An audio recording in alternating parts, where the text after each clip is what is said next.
ela. Kaka pana ulanda. Babisite ya kaka moko. Elengi kano, elengi kitoko. Bomoko ya mboka. Bomoko ya mboka. Babi bomoko ya mboka ndi muke kangi moki. Bana matadi, bana bandundu Équateur. Pobulanta ka bomoko ya mboka. Ela. Bomoko ya mboka. Zibeka MM na bela. Indi na bomoko ya mboka. Landa bomoko ya mboka. Bomoko ya mboka. Elengi kano.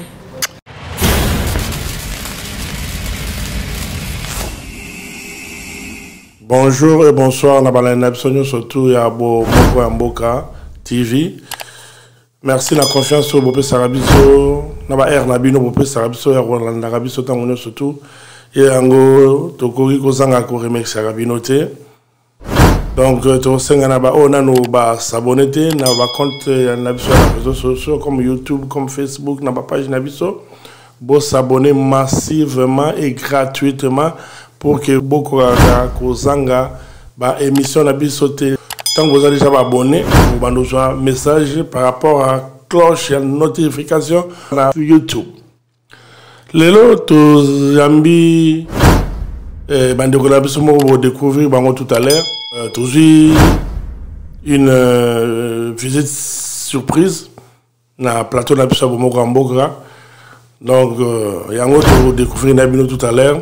Surprise yango ezali nini bandeko yango ba ekolobela biso nini eloko nini ba memeli biso comme surprise na émission na biso ya mokolo ya lelo pour ne pas ko kanga bino ba tango ebele to kene mbala mona ya sujet na biso na ko tika maloba na bandeko bango moko ba se présenter comme ça boye ba bango bazali banani ba ekosala nini na bomoko ya mboka na mokolo ya lelo.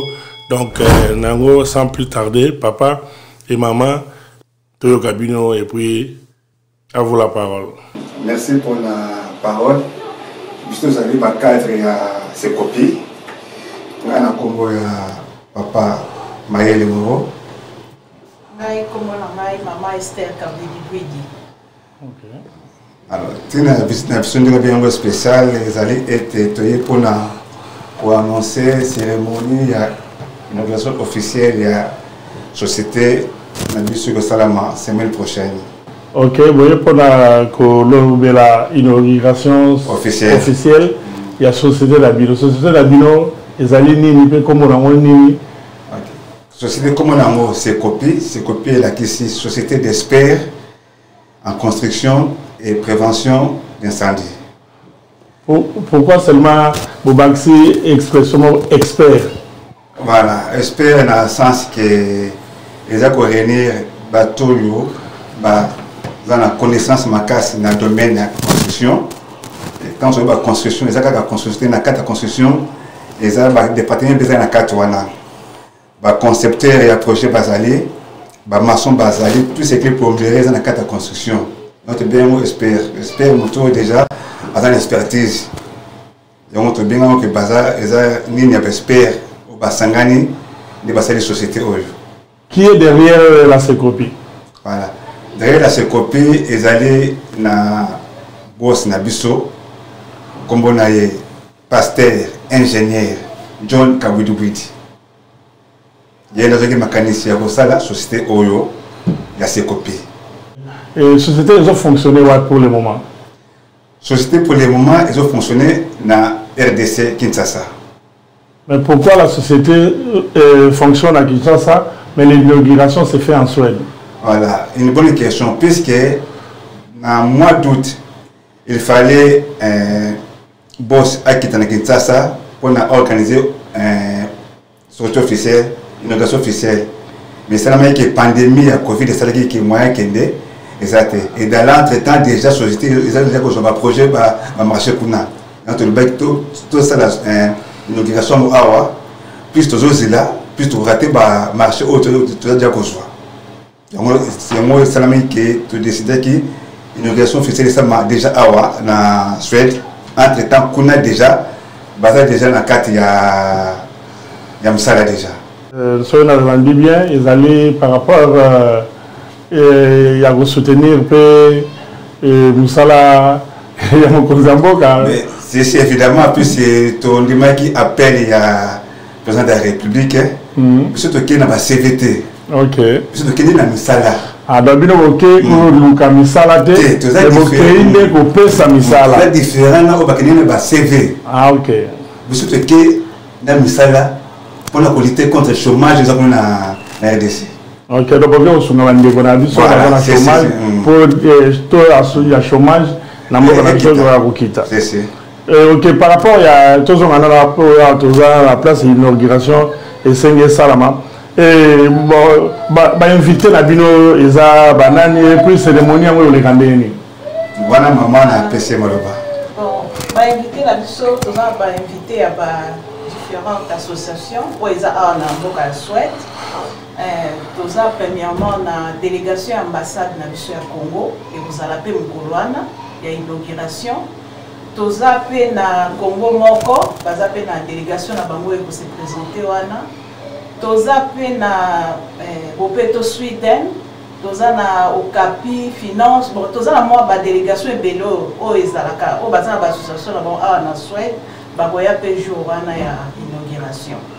Et koleka na inauguration koleka na Chista bref eza esika moko yebani na centre mwana.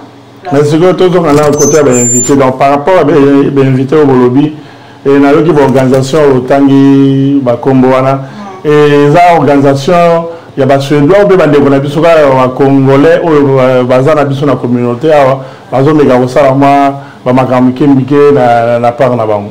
Eza wa biso bana mboka bana Congo nde awa na Suède toza pe na bana Congo pe baza na ba organisation na bango nde yango wana nde tobengisi pe bango baya basanga na biso pe longo jour wana ya cérémonie ya inauguration. Cérémonie à inauguration. Si je comprends bien, vous avez en Suède, précisément la ville, il y a. Ah, en Suède, dans Stockholm. Dans Stockholm, mais vous avez la journée. Et vous allez le 31 octobre, donc samedi prochain. Le 31 octobre, il y a moi au samedi prochain. Samedi prochain, à partir il y a 15 heures, pour tous un programme sur Awa. Ouais, il y a moi là, il y a l'eau, et donc, Ernini cérémonie au Bana pour biso ba congolais tout ça la problème la notion du temps vraiment ba biso manifestation bien cérémonie et cause exemple na 15 heures mais 15 heures et ça heure oyo et sengi makambo et démarrer mais biso zalem zo mona na heure wana ba opesa ba 15 heures et ça des héros mutuazo bonga mananda kune po longo mananda kuna ya la cérémonie donc comme toujours na retard mais ce que respect à heure beaucoup respecter en gros bien vraiment le respect de l'air et des rigueurs de Malobara awa bande nyonso baza na invitation on a si programme nyonso ça bien détaillé donc à 15h15 to fongoli guichet na biso to respecter vraiment air pour être ba programme nyonso ndenge za détaillé a to ko ka pour réussir amo pour ça to est retard et vous peut ça payer moi mon boulot donc to respecter penza heure na 15h to za déjà wana guichet fongwami to za pe awa na emplacement la biso eza mutuno sa zwa ki papier ya zo mona place na ye ndenga ko fandela kiti na ye makamno eza bien organisé en tout cas to beti vraiment c'était yo mutozwa ki invitation oyo au coma à l'air et vous en malam. Oui, et là, monsieur Linga, donc, on attend l'accès et disposition, il y a des bandes qui vont vendre dans sa parole, parce que tout dans la période, il y a pandémie, tout ça va. Est-ce que vous respectez les mesures barrières? Exactement. Papa, tout le monde, c'est ce qui a répondre à Mutuna. Na Mutuna, on a des équipes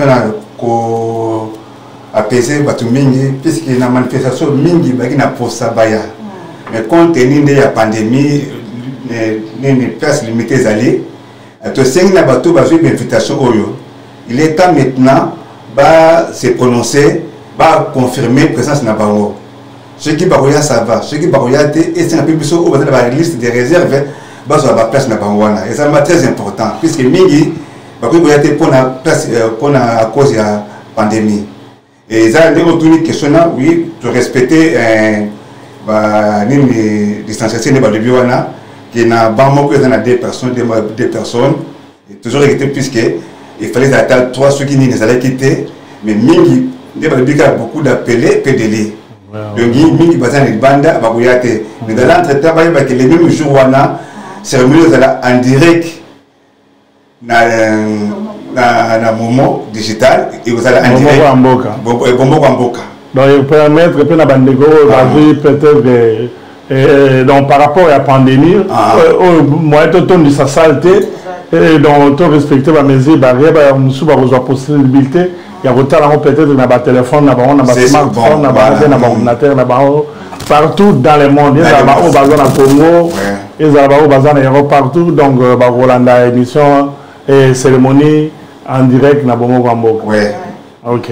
Mais la cérémonie on a ce qui ces copies à réserver la surprise ni n'a pas invité la surprise ni pour une surprise par le baron déjà avant de on a fait compter on a fait des réponses pour bateau bateau basakana balinga baya okuta eloko moko ya sika sur le loko nini o moko surprise moko pesa tellement foot information pour bateau base la nini mkolo wana base la ka surprise donc surprise baya okuta place surtout le billet les assos surprise était OK donc surprise et bah le bango à la fin on le bien on disait les assos d'impact comme on a une surprise donc faut muta monango na surprise toujours mais na éviter par rapport à journée à cérémonie na éviter ce qui est l'homme sous au de tomeki ko développer awa et le bamité et que bomoni que fallait le bamara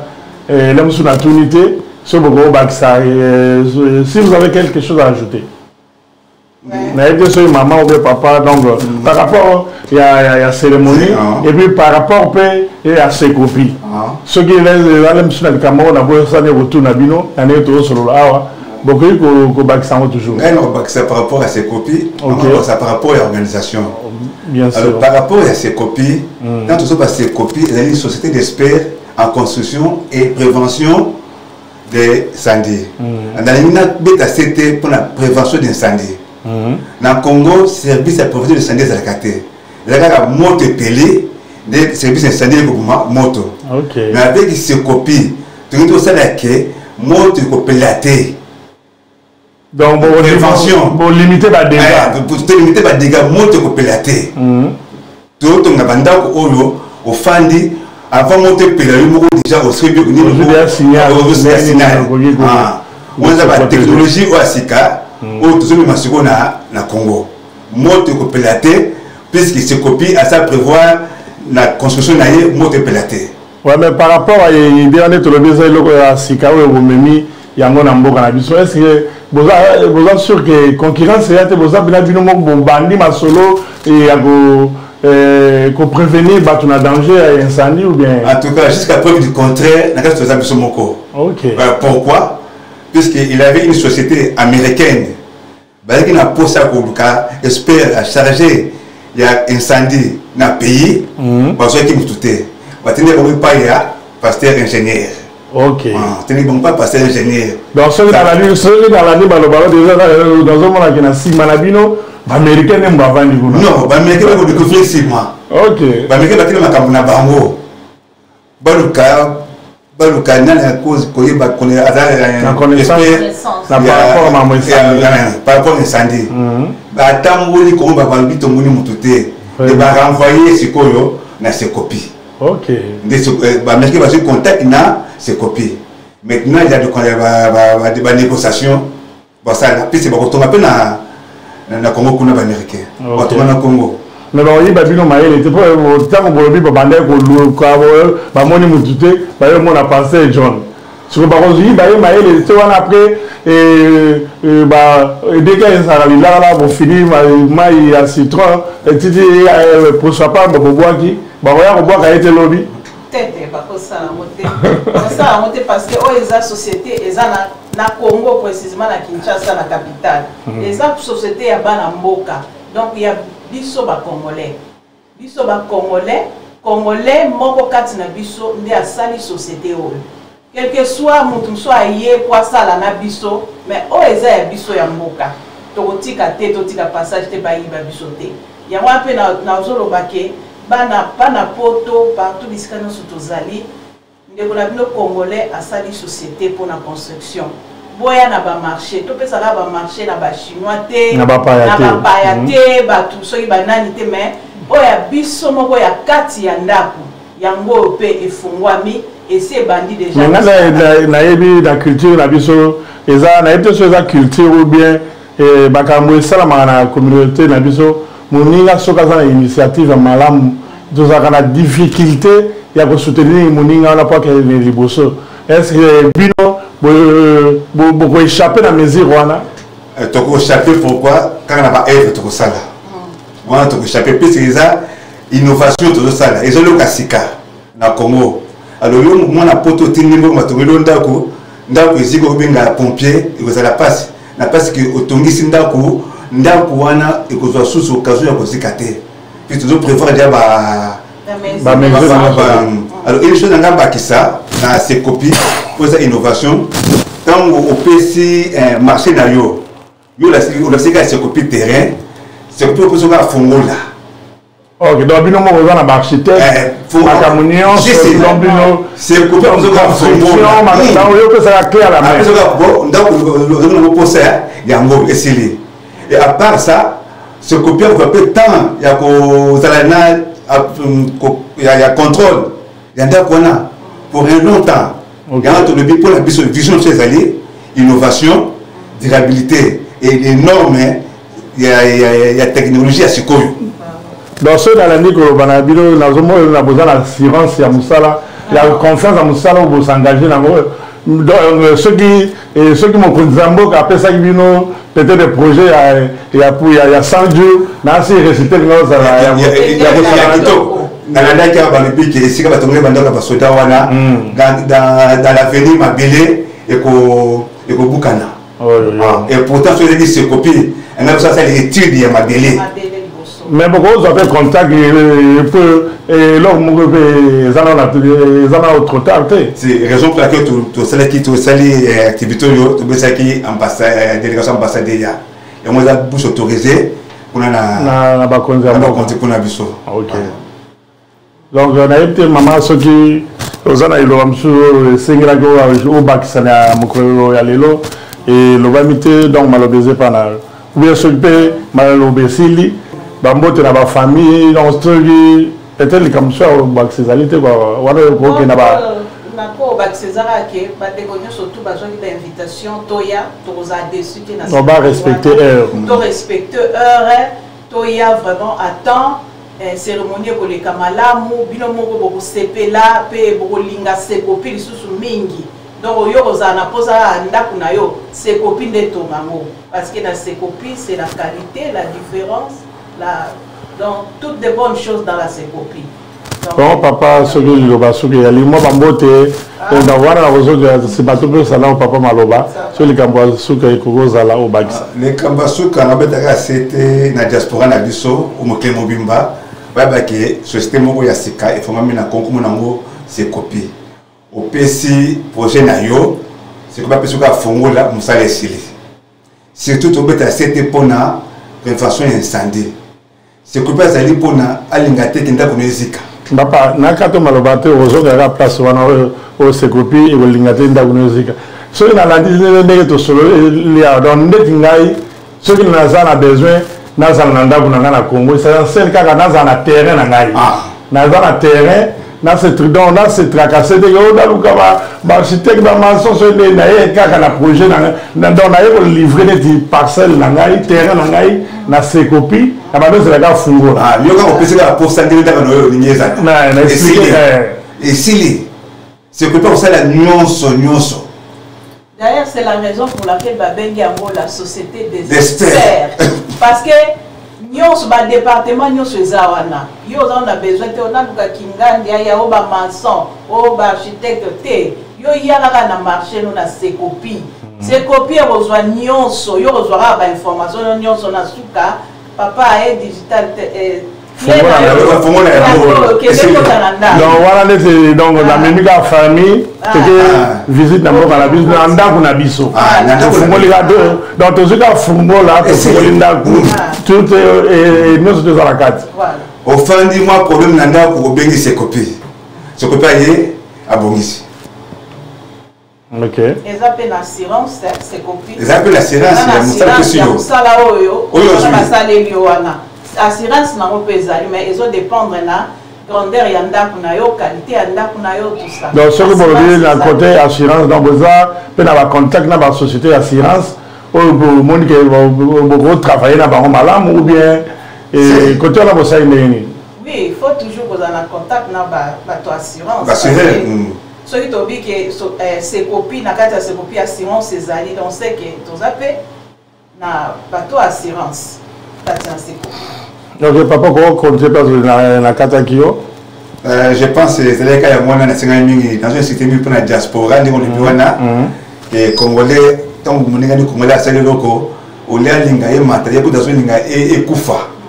De bazo occasion ya Sika, ya Kitoko, ya qui s'est copié Zaliwana, les sociétés espèrent pour la construction et surtout dans les alliés prévention incendie.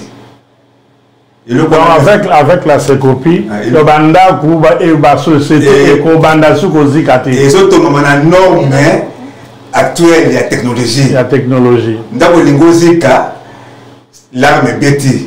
Au désarmé, c'est pas la moko. Au lieu de la montée pela, au bien c'est coupé avec pompier. Pour aider la population, les propriétaires, mandako, des dégâts inutiles. D'ailleurs, avec ces copies petites pompiers, on a un mouké. Ou un sentiment qu'il y a peut-être naturel. Mais est-ce que les pompiers vont se ligater? On dit qu'ils vont pousser par le chômage.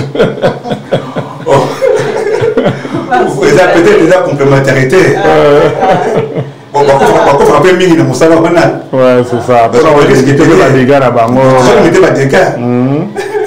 Ok, donc c'est bon, c'est la présentation, il y a société. C'est copie. Société des experts. Des experts en construction. Et prévention d'incendie. Na kata construction, nous sommes na kati. Ba maçon. L'électricien va plomber, bon, c'est la carte. Donc, il peut faire un projet. La soukara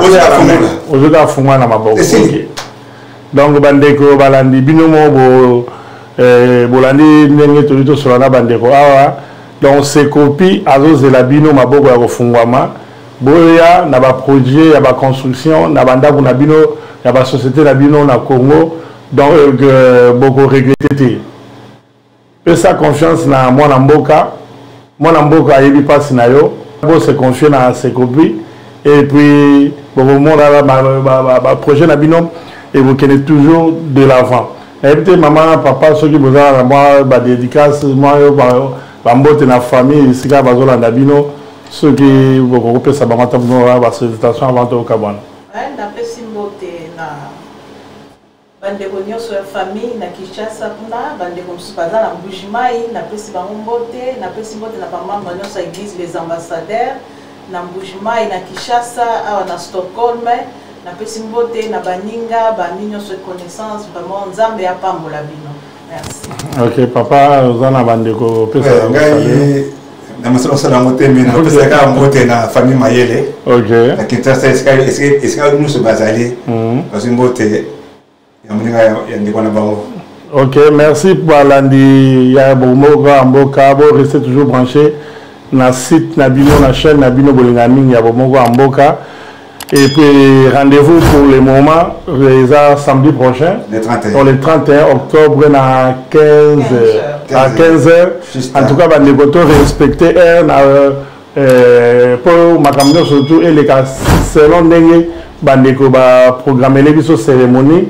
Donc, tout perturber la cérémonie dans Bangote, tout soutenir Bango et puis Bango balobi surprise réaliste, surprise Bango émission surprise pour découvrir donc cas sur place donc Babombe lui sur Makambo il y a Malamunga na Rosala et bon yo ah Rosala bon bandeko Rosala Malam na mabota na bino Nzambe a zala bino soki Yezu azongite to kuta na bino sur na l'émission prochaine, donc vous allez malam na mabota na bino et bien de bonnes choses. Bye bye.